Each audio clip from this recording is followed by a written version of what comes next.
Khaldoon Al Mubarak's first interview. Right, guys, we're just going to have a look at the interview from Khaldoon Al Mubarak. He says in his first comment, Kevin De Bruyne has been extraordinary. My view is from the lens I see from the football I've lived over these years, obviously as chair, but also as a fan of Man City. In my view, he's the greatest to play for this club. His accomplishments speak for themselves. Fairs. His accomplishments in terms of trophies, that tally, number of Premier Leagues, the Champions League, FA Cups, Community Shields, Carabao Cups, it's an unbelievable tally. The highest of any player that's ever played for this club. His personal achievements, twice PFA Player of the Year. He's been captain, a leader, teammate, everything you'd hope from your most important player, and he has been. His influence on everyone, from the academy to the communities of fans, not just of Man City, but of football all over the world, is unquestionable. Kevin really transcends this team, and I'm so proud of what he's accomplished. It's one of the best decisions we've ever took. The day we took the decision to invest in Kevin and bring him, some thought we overpaid. And that's fair. Imagine if we never got De Bruyne. Imagine if they never took that step and they never got De Bruyne. You can see how important it was for Khaldoon, and you know when you get those ooh what if moments. I mean, there's plus sides and downsides to everything. The plus sides are obviously we did it, we got him, but imagine if we didn't. Imagine if we never got him in the first place. Oh, life would be terrible as a City fan. Let's have a look what else he's put. Environment is people, culture, and I think the club today is a great culture. That's what brings the magic and all the trophies. Kevin De Bruyne was an incredible player, but had an incredible team around him, incredible coaching staff, an incredible organisation supporting, and I have to say, the best fans in the world. An incredible fan base that's been amazing. All that together is what makes this club so special. You know, he has a point. I mean, a lot of people say that you need luck to win this, luck to win that, but you need to help with the luck as well. You need to give it a bit of a push, and we did our part, and we got a bit of luck as well. Yeah, let's move on. He then says, we will be back. This season is a season that's now behind us. Today is a new day. We start working and preparing for next season. We've been doing that since January. We will take all good things and not so good things from this season and learn from it. Improve from it. Get better. And I can assure you, this club will do everything possible to come back to the standards we know we can all achieve. We know we will achieve. Really, if there's one thing I'd like right now, it's to turn the page from last season and just immediately start focusing on next season. You know, that is the best way to be. A lot of us, halfway through the season, although uncertain of what's going to happen, we just couldn't wait for it to finish. As soon as Rodri went down against Arsenal, we knew that we were done. Getting third, that is a huge accomplishment. So let's see what else he says.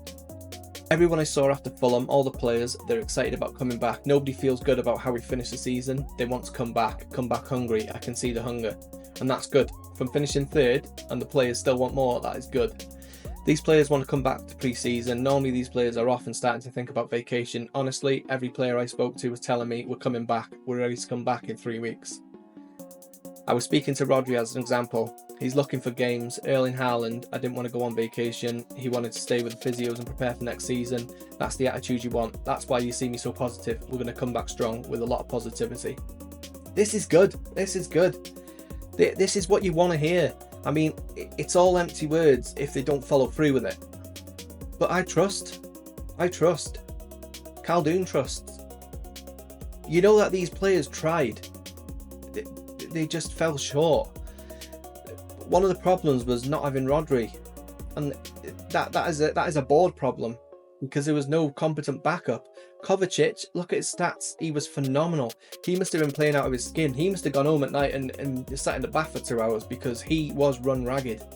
Kovacic is a phenomenal player, and if you look at Rodri's stats from last season and you look at Kovacic's stats from this season, as far as like progressive passes and all that, Kovacic, he was phenomenal for his age, for what he's expected to do normally, and him slotting in there and trying to do the Rodri job. Yeah, Kovacic, for me, he's got to be up there for Player of the Year. Let's have a look what else he says. I just got off the phone right now with Ferran. He spent the day with Cheeky, Pep and Hugo.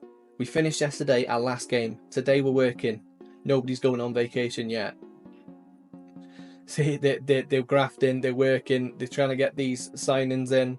And obviously you've heard of the Rounders, you heard of the Cherkeys and the Livramentos, the Eight Noris. Get these players in. Get these players in. Moving on. Man City intends to have the new signings completed in time for the FIFA World Cup. Chairman Khaldoon Mubarak has confirmed. We've clearly identified who exactly are the targets, in what positions, and we have a clear number one option.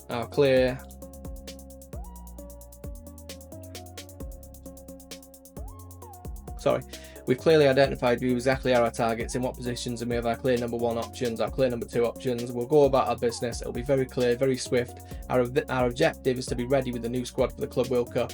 So that's 3 weeks. That's 3 weeks. 3 weeks, guys. They intend to have all the signings by 3 weeks' time.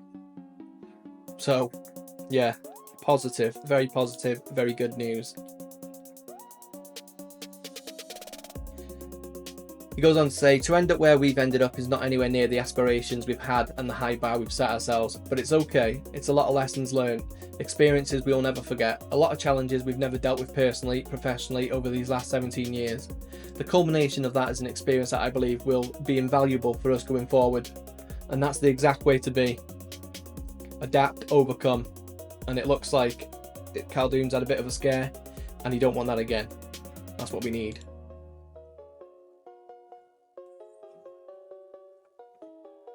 He says, when I look back, last summer we probably should have been more aggressive in some of the changes we needed to do. We didn't do that, and that ended up costing us this year. Exactly. So, do you know what this tells me? This tells me that Khaldoon, I don't think he's watching the streams where we're all kicking off, but that tells me he's seeing what's happening in the fan base. He's either being told about it or, you know, he's doing a bit of investigating, and he knows what he says there. We didn't do that, and that ended up costing us this year. He knows that everyone's talking about it and the fact that we've had too many old Donnies here, and now this is where they correct. So let's hope it does that. Let's move on.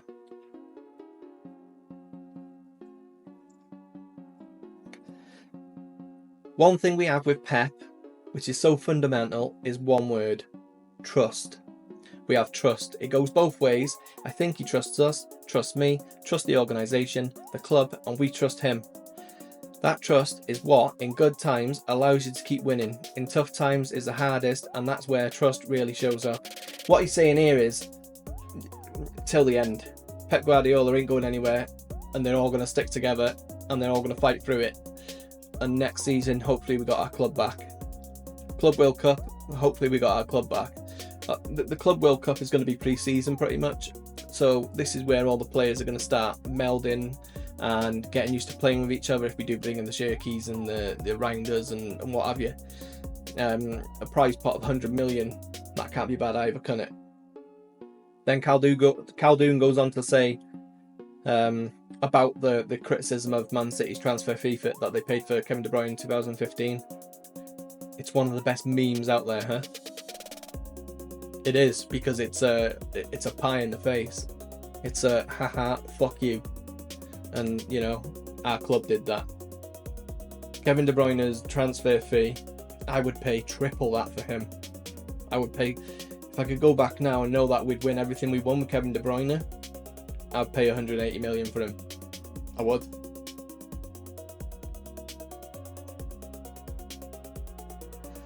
Khaldoon on Erling Haaland. We know what we have, which is the most prolific striker, I think, in the world. And we have Erling completely bought into everything that is Manchester City. He's incredible talent, an incredible person, and he's at the right age. And when we look at the next 10 years, Erling is at the heart of what we're building. And it was, for me, a pretty clear and easy decision to extend his contract, that is. What we're focusing on is the future. Always. History is great, it's lovely, we celebrate and enjoy it, but then the page flips and there is a new page to write. And the future is what we can do together. How many more leagues can we keep winning? How many UCLs can we go on and win? Club World Cups, FA Cups, Carabao Cups, Community Shields. It's right in the next chapter and the following chapter. Erling Haaland is at the heart of it. I think this commitment with the contract. It goes both ways. It's Erling telling the club he's betting on us, and it's us telling him we're betting on you in the next 10 years. You're going to take us to the next chapter with more trophies and more incredible success. Yep. Khaldoon is hungry. Khaldoon is so hungry. Khaldoon on Cheeky, he's a legend. I don't use that word lightly. 13 years.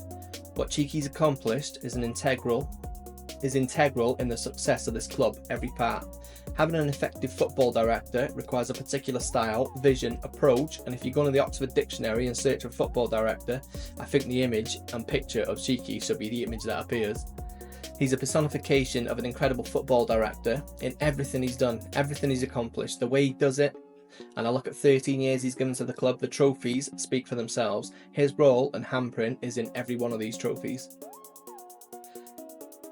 He has, but let's not forget that he's seen Cheeky and he's seen room for improvement, and that's where Viana's come in.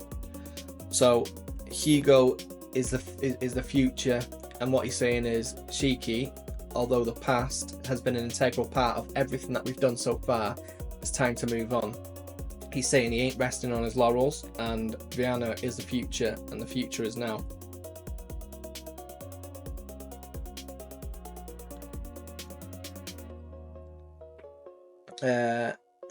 Again on Cheeky, to get that balance between football and financial knowledge, making the right decisions in terms of entries and exits. I think he's brought in over 1 billion of revenue from player sales in 13 years with the club. That's not everything, but you know, it's a big part of how we've been able to pay for players and buy players or whatever.